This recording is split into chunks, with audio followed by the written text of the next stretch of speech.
Art of war. दोस्तों, इस book को चीन के मिलिट्री जनरल सन तजू ने लिखा था।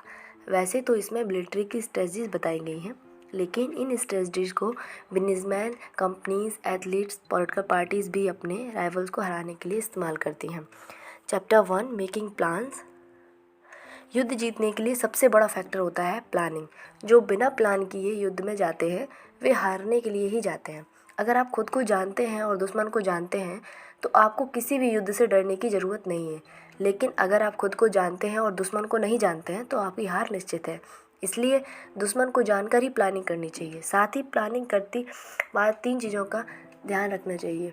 Number 1, moral factor. सैनिकों का मनोबल हमेशा मजबूत होना चाहिए। ट्रेनिंग से उन्हें इतना कॉन्फिडेंट बना देना चाहिए कि वे हर किस्म की चुनौती का सामना कर पाएँ। उनके कमांडर्स में भी उतनी ही कॉन्फिडेंस होना चाहिए। कुछ दुश्मन साइकोलॉजिकल टेक्निक्स या तरीके अपनाते हैं, लेकिन इसका असर सोल्जर पर नहीं पड़ना चाहिए। इसके बारे में उन्हें पहले ही बता देना चाहिए कि यह सिर्फ दुश्मन की घटिया चाल है। मीडिया के जरिए भी दुश्मन दूसरों में डर पैदा करने की कोशिश करता है, लेकिन इसका मुंहतोड़ जवाब देना चाहिए। युद्ध के समय पॉलिटिशियन, मीडिया, सिटीजन सबको एक होकर काम करना चाहिए और आर्मी का साथ देना चाहिए। Number 2, weather and terrain. मौसम और युद्ध भूमि की सही जानकारी आर्मी के पास होनी चाहिए। उन्हें पता होना चाहिए कि किस तरह के वेदर और टेरेन में लड़ना होगा। इससे सैनिक मेंटली प्रिपेयर रहेंगे। Number 3, commanders. जितने भी कमांडर्स हैं वे बहुत ज़्यादा साहसी होने चाहिए। उन्हें खुद पर विश्वास होना चाहिए कि वे अपने सैनिक को कहाँ ले जा रहे हैं और कैसे ऑर्डर दे रहे हैं। एक अच्छे कमांडर में ये गुण होने चाहिए: हिम्मत, जोश, सूझबूझ, ह्यूमिलिटी, कॉन्फिडेंस और स्ट्रिक्टनेस। ऐसे कमांडर्स किसी भी ट्रूप को जीत दिलवा सकते हैं। चैप्टर 2, स्टार्टिंग वार। युद्ध शुरू करने से पहले ये सोच लें कि आप कितनी स्पीड से युद्ध करेंगे और कितनी जल्दी उसे ख़त्म कर पाएंगे। क्या उतने दिन के लिए आपके पास हथियार, राशन, पानी आदि रिसोर्सेज हैं? युद्ध में बहुत दिन नहीं लगाने चाहिए। इससे सोल्जर थक जाएंगे और उनके मनोबल पर भी असर पड़ेगा। इसलिए तूफान की तरह हमला बोलना चाहिए, लेकिन कभी भी गुस्से में या बेवकूफ़ी से भरे काम नहीं करने चाहिए। दुश्मन की उन चीज़ों को कभी बर्बाद न करें जो आपके काम आ सकें। दुश्मन के सैनिक से अगर कोई सूचना मिल सकती है तो उन्हें बेवजह ना मार दें। बहुत बार वह इलाका विजयी देश का हो जाता है, इसलिए उसे बर्बाद करने से क्या फ़ायदा। इसलिए जीत मिलने के बाद बेवजह की बर्बादी और लूट खसूट से बचें। इससे आम जनता भी रिस्पेक्ट करेगी। Chapter 3, attacking strategy. एक स्ट्रेटजी बनाकर लड़ाई करनी चाहिए, ना कि इमोशनल होकर। युद्ध में जीत का यह मतलब नहीं होता कि आपने कितनी तबाही मचाई, बल्कि दुश्मन को कितने कम समय और कम हथियारों का इस्तेमाल करके हरा दिया। युद्ध को इन 3 स्टेजेस में करना चाहिए। नंबर 1, पहले दुश्मन की स्ट्रेटजी या प्लान को अटैक करके उसे विफल कीजिए। नंबर 2, दुश्मन को उसके मित्रों से अलग कर दीजिए। और नंबर 3, फिर दुश्मन पर धावा बोलिए। कमांडर्स को हमेशा शांत रहना चाहिए और अपने सोल्जर को भी शांत रखना चाहिए। एक बार चीन का सम्राट ताइवू 10,000 सैनिक के साथ दुश्मन के किले को घेरे हुआ था। उसने एक दिन दुश्मन सम्राट से वाइन मांगी, लेकिन उन्होंने उसे पेशाब की बोतल भेज दी। इससे तैवू आग बबूला हो गया और बिना सोचे समझे उसने गुस्से में किले पर आक्रमण कर दिया। कुछ ही दिन में उसकी आधी से ज़्यादा आर्मी मारी गई। इसलिए कमांडर को कभी इमोशनल होकर डिसीजन नहीं लेना चाहिए, बल्कि शांत होकर ही फैसले लेने चाहिए। Chapter 4, tactical disposition. इन चीज़ों पर युद्ध से पहले ध्यान देना चाहिए। युद्ध क्षेत्र कितने एरिया में फैला है और वहाँ तक कितना डिस्टेंस है। आपके पास वेपन की क्वांटिटी कितनी है, दुश्मन और आपके वेपन्स में कंपैरिजन कर लेना चाहिए। राशन आदि की कैलकुलेशन, विक्ट्री के चांसेस कितने हैं। बहुत से युद्ध शुरू होने से पहले ही जीत ले जाते हैं। इंटेलिजेंट स्ट्रेटजी लगाकर जो आर्मी बस होप के सहारे युद्ध करने जाती है वो विफल रहती है। Chapter 5, wise use of energy. सैनिकों को अलग अलग ट्रूप्स में ऑर्गेनाइज किया जाना चाहिए। कुछ तोपें संभालें, कुछ गन्स और कुछ माइंस आदि, लेकिन सबको एक टीम बनकर काम करना आना चाहिए। ऐसे ही रैंक बने होने चाहिए। सबसे नीचे पेयर और ट्रू आते हैं, फिर दस्ता, पलटन, कंपनी, बटालियन, रेजिमेंट, ब्रिगेड और आर्मी। निश्चित समय पर निश्चित रैंक को आगे बढ़ाना चाहिए। इससे सबकी एनर्जी का सही इस्तेमाल होगा। सबको पता रहेगा कि क्या करना है और कोई कन्फ्यूजन या भगदड़ नहीं मचेगी।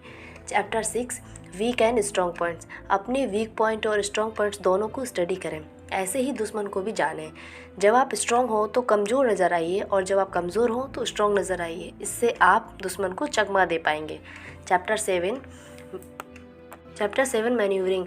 मैन्यूवरिंग का मतलब है कमांड्स और ऑर्डर तैयार करना। अगर कोई कमांडर अपने सैनिक को सीधा कह देता है कि आगे बढ़ो और यह नहीं बताता कि कहाँ जाना है, तो यह बहुत गलत आदेश होगा। क्योंकि मान लीजिए सैनिक 30 माइल तक चलते रहते हैं और उन्हें पता ही नहीं चला कि कहाँ जाना है, कितना और चलना है, तो बहुत जल्दी ही उनमें आक्रोश पैदा हो जाएगा। उनमें तरह तरह के नेगेटिव इमोशंस आने लगेंगे और उनका मनोबल टूट जाएगा। इससे दुश्मन उन्हें आसानी से हरा देगा। इसलिए टेरेन और क्लाइमेट आदि की संपूर्ण जानकारी कमांडर के पास होनी चाहिए, जो सैनिक को दी जानी चाहिए। उन्हें स्पष्ट और सीधा आदेश दिया जाना चाहिए ताकि वे अपने लक्ष्य पर फोकस्ड रहें। उन्हें मैप और रूट्स आदि की जानकारी भी देनी चाहिए। यह सब युद्धाभ्यास के समय ही कर लेना चाहिए। चैप्टर 8 वेरिएशन ऑफ टैक्टिक्स, रणनीति में बदलाव। कई बार ऐसी सिचुएशन आ जाती हैं कि तकनीकों को अचानक से बदलना पड़ सकता है। सोल्जर्स को इसके लिए भी शुरू से ही तैयार रखना चाहिए। जैसे अगर किसी सिटी में जाना है, अगर खतरे से भरा लगे तो बाहर से होकर जाना पड़ सकता है।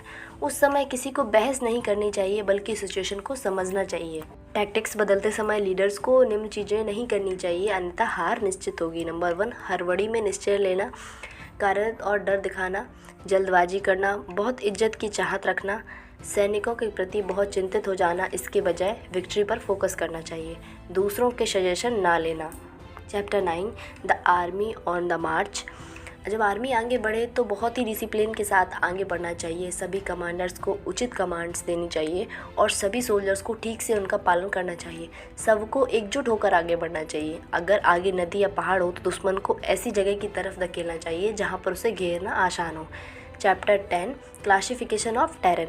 लड़ाई करने से पहले टेरेन या ज़मीन को अच्छे से समझ लेना चाहिए। यह देखना चाहिए कि कहाँ पहाड़ है, कहाँ नदी, घाटी, दरार, दलदल, स्लोप आदि है, और उसके अकॉर्डिंग ही अपनी रेजिमेंट को तैयार करना चाहिए।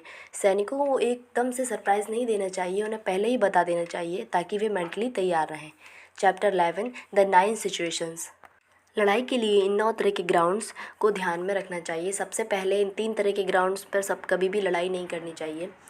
डिस्पर्सिव ग्राउंड अपने देश के अंदर, फ्रंटियर ग्राउंड दुश्मन देश के अंदर, की ग्राउंड्स ऐसी जगह जो दुश्मन के लिए बेनिफिशियल हो। इन ग्राउंड्स पर लड़ाई की जा सकती है। कम्युनिकेटिंग ग्राउंड जहां आपके पीछे आपके ही देश हो। फोकल ग्राउंड जहां 2 देशों की सीमा हो और इनमें से एक आपका दोस्त हो, इससे आपको काफ़ी मदद भी मिलेगी। सीरियस ग्राउंड दुश्मन की सीमा के पास, वहाँ से आप उसके सैनिकों को बंदी बना सकते हो और उनके रिसोर्सेज भी कब्जे में ले सकते हो। 3 तरह के ग्राउंड्स को अवॉइड ही करना चाहिए। डिफ़िकल्ट ग्राउंड पहाड़, दलदल, नदी। इनक्रिटिकल ग्राउंड जहाँ आपको घिरने की आशंका हो। डेथ ग्राउंड जहाँ दुश्मन के गुप्त सेंटर हों। Chapter 12 the attack of fire. हमला करने का सबसे अच्छा हथियार आग है। दुश्मन के अनाज, हथियारों, कम्युनिकेशन के साधनों आदि में आग लगा देनी चाहिए। इससे उनमें भगदड़ मच जाएगी, उनका मनोबल टूट जाएगा और वे जल्दी ही घुटने टेक देंगे। आजकल ये काम बम आदि कर लेते हैं। चैप्टर 13 स्पाइस, जासूस। दुश्मन देश पर विजय पाने के लिए तरह तरह के स्पाई का इस्तेमाल किया जाना चाहिए। नेटिव एजेंट या इनसाइड एजेंट वे होते हैं जो दुश्मन देश के ही होते हैं। ये वे लोग होते हैं जो अपने कलीग की किसी भी बात से दुखी होते हैं या किसी ने उन्हें अपमानित किया होता है और वे अंदर ही अंदर बदला लेने की सोच रहे होते हैं। ऐसे लोगों को कुछ रिश्वत देकर और लॉजिकल रीजनिंग करके एजेंट बनाया जाता है, फिर वे अपने देश के सीक्रेट दूसरे देश को बेचते हैं। इसी तरह डबल एजेंट होते हैं, वे एक देश के जासूस होकर दूसरे देश के लिए काम करते हैं। इन पर विश्वास करना बहुत मुश्किल होता है क्योंकि वे कभी भी साइड चेंज कर सकते हैं। तीसरे लाइव एजेंट होते हैं जो दुश्मन के देश जाकर जानकारी लाते हैं। इन्हें ही इंटेलिजेंट कहा जाता है। ये काफ़ी भरोसेमंद होते हैं, पकड़े जाने पर भी मुंह नहीं खोलते। तो दोस्तों, ये थी the art of war book की समरी। तो इस बुक से आपने काफ़ी कुछ सीखा होगा। तो मिलते हैं आपको अगली वीडियो में।